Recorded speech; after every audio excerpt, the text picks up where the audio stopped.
Hey everyone, if you want to create professional looking photos of yourself in any style, in any location, anywhere, then just stay tuned.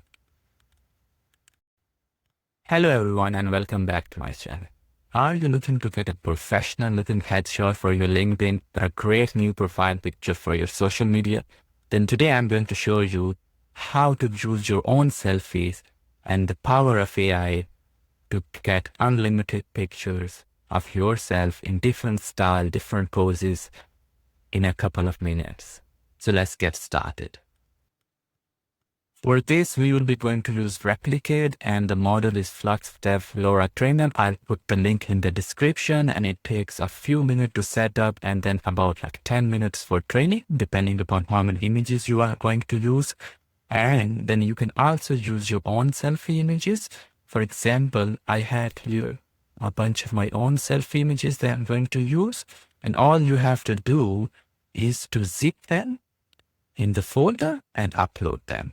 But before we go into the different parameters, let's take a step back and understand what exactly LoRA is. So the LoRA itself stands for low rank adaptation. So it's a very powerful way of fine-tuning a big AI model on your own specific character or a style. For example, the big model doesn't know what you look like or your pet, your dog, cat looks like. So you can use specific pictures to the character and fine-tune the big model. And then you can prompt your big model and they will generate beautiful, amazing pictures of your character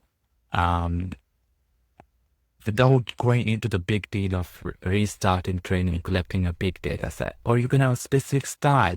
For example, you want a watercolor style or a sketch style, then you can choose a different comic style images to train. The training itself is called LoRA and it is very super fast. I'll share this guide as well. There are so many different methods of training LoRA. One is, for example, if you know Python, you can use Hugging Face Diffuser for this. But the method that I'm going to teach you is more like a very beginner friendly way. So let's get started. So head over to this link and I'm going to put a model name. I'm going to put my own name. Let's do this. And then I'm going to make it private. For images, I have a zip file. So I will upload this here. For the trigger word, so this is important. The trigger word is what that you will put in the prompt and it will tell the model about your specific character or a style. So this is very important. For example, I'll put my own name and then the rest of the things, for example, LoRA rank.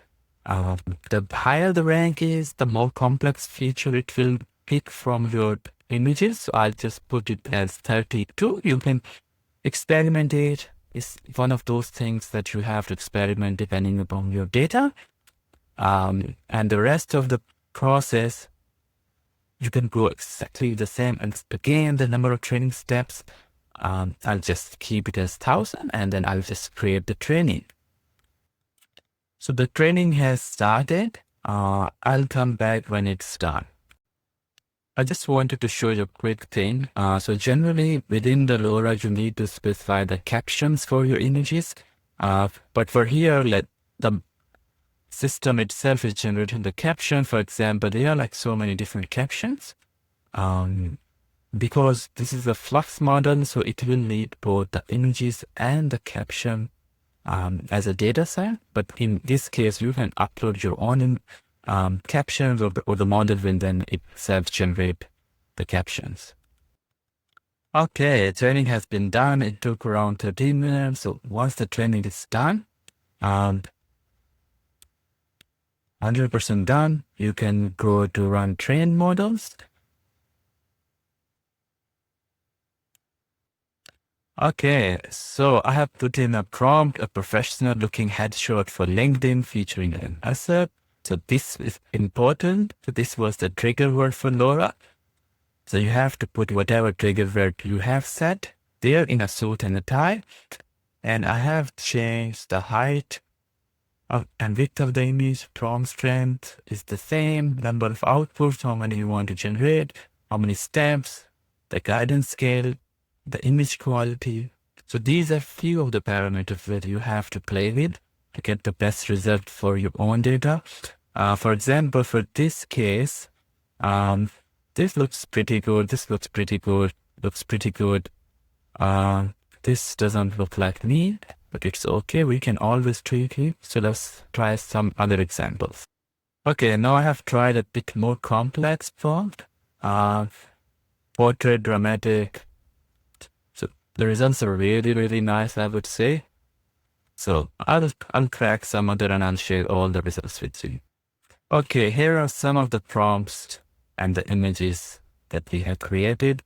I have seen that if you keep the prompt simple, the output is much more good. If you make it more complicated, then the output doesn't resemble. So these are the images. I think this looks pretty good, to be honest. It's not 100% match or how it look like, but it's like somewhat close, and like you can experiment a bit, maybe create a different data set, and then you will get a good result. So yeah. Overall, I'm very happy with the training. I'll share all the images and the prompts that I've used in the link below. So thank you for watching. If you have any comments or suggestions, just let me know.